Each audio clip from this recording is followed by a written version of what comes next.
नमस्कार। आज हम भारतीय बैंकिंग के दिलचस्प सफर पर बात करेंगे। हाँ, कैसे ये औपनिवेशिक जड़ों से शुरू होकर आज दुनिया के सबसे डिजिटल सिस्टम्स में से एक बन गया। बिल्कुल। कहानी शुरू होती है काफी पहले, है ना? हाँ 19th सेंचुरी में। जी, उस समय जो प्रेसिडेंसी बैंक्स थे, हाँ। कलकत्ता में 1806 में, फिर बॉम्बे 1840 और मद्रास 1843, हाँ। ये थे शुरुआती बड़े खिलाड़ी। अच्छा। हाँ, और फिर 1921 में इन्हीं तीनों को मिलाकर बना दिया गया इंपीरियल बैंक ऑफ इंडिया। और यही बैंक एक तरह से सेंट्रल बैंक का काम भी करता था, आरबीआई से पहले। हाँ हाँ बिल्कुल।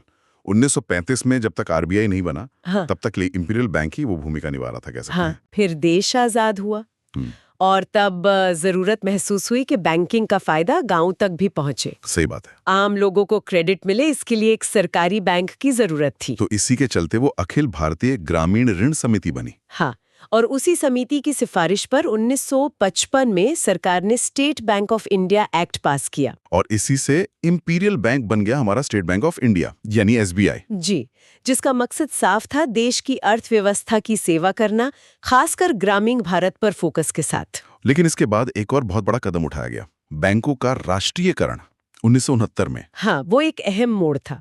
प्रधानमंत्री इंदिरा गांधी ने 14 बड़े प्राइवेट बैंकों को सरकारी नियंत्रण में ले लिया था। इसका मुख्य कारण क्या था? सरकार क्या हासिल करना चाहती थी इससे? देखिए, सीधा मकसद तो यही था कि बैंकिंग को देश के विकास के लक्ष्यों के साथ जोड़ा जाए। जैसे कि खेती, छोटे उद्योग, बिल्कुल, कृषि, स्मॉल स्केल इंडस्ट्रीज, गांव में इंफ्रास्ट्रक्चर, इन सब के लिए लोन आसानी से उपलब्ध हो सके। और फिर 1980 में 6 और बैंकों का राष्ट्रीयकरण हुआ। फिर आया 1991 का साल। हाँ, 1991 ने तस्वीर एकदम बदल दी। उस समय देश में वो क्या कहते हैं, भुगतान संतुलन का संकट था, बैलेंस ऑफ पेमेंट्स क्राइसिस। हाँ, सुना है। तो उस संकट से निपटने के लिए सरकार ने बड़े आर्थिक सुधार लागू किए, उदारीकरण, और इसमें बैंकिंग सेक्टर भी शामिल था। नरसिम्हम समिति की सिफारिशें लागू हुईं। जी बिल्कुल, नरसिम्हम समिति की सिफारिशों पर कई बड़े बदलाव हुए, जैसे ब्याज दरें तय करने में बैंकों को ज्यादा छूट मिली, और वो एसएलआर सीआरआर में भी ढील दी गई। सांविधिक तरलता अनुपात और नकद आरक्षित अनुपात में भी थोड़ी नरमी बढ़ती गई, वैश्विक मानकों को अपनाया गया। और सबसे बड़ी बात, नए प्राइवेट बैंकों को लाइसेंस दिए गए। अच्छा, तो यहीं से प्राइवेट बैंक फिर से मैदान में आए। हाँ, और ये जो नई पीढ़ी के प्राइवेट बैंक आए, इन्होंने टेक्नोलॉजी और कस्टमर सर्विस पर बहुत फोकस किया, जिसका असर सरकारी बैंकों पर भी पड़ा होगा। बिल्कुल, कंपटीशन बढ़ा, तो सरकारी बैंकों को भी खुद को आधुनिक बनाना पड़ा, टेक्नोलॉजी अपनानी पड़ी। और यहीं से टेक्नोलॉजी का रोल बढ़ना शुरू हो गया बैंकिंग में। हाँ, तेजी से। जैसे 1987 में पहला एटीएम लगा। फिर वो वीजा, मास्टर कार्ड भी आ गए, क्रेडिट कार्ड्स। हाँ, धीरे धीरे क्रेडिट कार्ड का चलन बढ़ा, और फिर आई इंटरनेट बैंकिंग, घर बैठे अकाउंट मैनेज करने की सुविधा। ये तो बड़ा बदलाव था। और एक और मील का पत्थर था 2014 में प्रधानमंत्री जनधन योजना। हाँ, इसने तो करोड़ों लोगों को बैंकिंग सिस्टम से जोड़ा। बिल्कुल, जिनके पास बैंक खाते नहीं थे, उन्हें फॉर्मल सिस्टम में लाया गया, और इसने एक तरह से अगली डिजिटल लहर के लिए जमीन तैयार कर दी। और वो लहर आई 2016 में यूपीआई के साथ। हाँ, यूनिफाइड पेमेंट्स इंटरफेस, एनपीसीआई का कमाल। इसने तो जैसे पेमेंट करने का तरीका ही बदल दिया। ये वाकई क्रांतिकारी था। एक सिंपल सी आईडी या क्यूआर कोड से तुरंत रियल टाइम में पैसा ट्रांसफर, जैसे मैसेज भेजना। बिल्कुल। और भारत देखते ही देखते रियल टाइम डिजिटल ट्रांजैक्शंस में दुनिया का लीडर बन गया।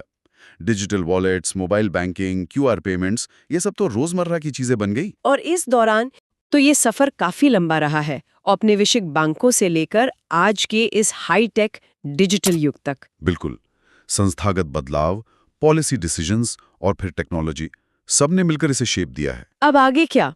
अगला बड़ा पड़ाव क्या लग रहा है? अगला कदम है आरबीआई की अपनी digital currency, central bank digital currency, जिसे ई रुपया या डिजिटल रुपया कहा जा रहा है। ई रूपी, इसके बारे में थोड़ा और बताएंगे? ये है क्या असल में? देखिए, इसे आप एक तरह से सरकार समर्थित डिजिटल कैश समझिए। डिजिटल कैश मतलब जैसे नोट होते हैं, बस डिजिटल फॉर्म में। हाँ बिल्कुल, ये आरबीआई द्वारा जारी किया जाएगा, लेन-देन तुरंत होगा, और शायद कोई ट्रांजैक्शन कॉस्ट भी ना हो।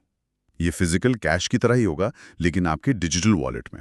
अच्छा, तो ये यूपीआई वगैरह से अलग होगा? हाँ, ये मौजूदा डिजिटल पेमेंट से इस मायने में अलग है कि ये सीधे सेंट्रल बैंक की लायबिलिटी होगी, जैसे हमारा कागज का नोट होता है। तो ये था भारतीय बैंकिंग का पूरा सफरनामा एक तरह से। हम्म। औपनिवेशिक जड़ों से निकलकर एक बेहद डिजिटल और सबकी पहुंच वाले सिस्टम तक। हाँ, और ये सफर हमें एक दिलचस्प सवाल पर लाके खड़ा करता है क्या?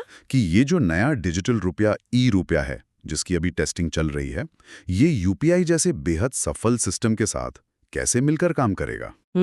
ये तो सोचने वाली बात है। क्या ये दोनों साथ साथ चलेंगे या ई रुपया कुछ समीकरण बदलेगा? और क्या इससे वित्तीय दुनिया में मतलब पावर बैलेंस में भी कोई फर्क आएगा? ये देखना वाकई दिलचस्प होगा, इस पर सोचना जरूरी है।